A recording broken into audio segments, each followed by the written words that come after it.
Brillanti Dance. Kull nhar ta' ġimgħa fi 8:30 dejjem fuq One.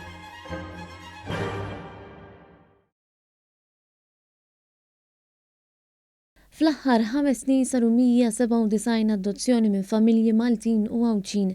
Il-maġġoranza ta' dawn it-tfal ġew adottati mill-Indja. Fil-fatt 147 tifel u tifla ġew adottati mill-Indja. Wara hemm il-Portugal b'24 adozzjoni.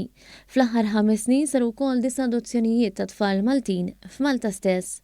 Din l-informazzjoni ħabbara l-Ministru għall-Politika Soċjali u d-Drittijiet ta' tfal Michael Falzon fit-tweġiba l-mistoqsija parlamentari. Is-sena li għaddiet kienet l-aktar sena li matula saru adozzjonijiet b'total ta' 64. Issegwi warajja l-2018 b'52 adozzjoni. Is-snin 2020 u l-2021 kienu l-inqas sentej fl-aħħar 5 snin li matulhom saru adozzjonijiet.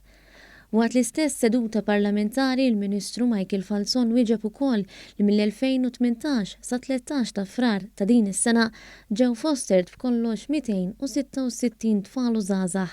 Il-maġġoranza tagħhom huma tfal li għandhom inqas minn 17-il sena, filwaqt li 37 persuna għandhom 18-il sena jew aktar. Il-Ministru Falzon żied jgħid li fil-preżent hawn 57 minorenni li qed jistennew li jitpoġġew foster placement. Mill-2018 sa 13 ta' frar li għadda saru b'kollox 148 foster placement. Dan ifisser li kien hemm familji li fosserjaw aktar minn persuna waħda.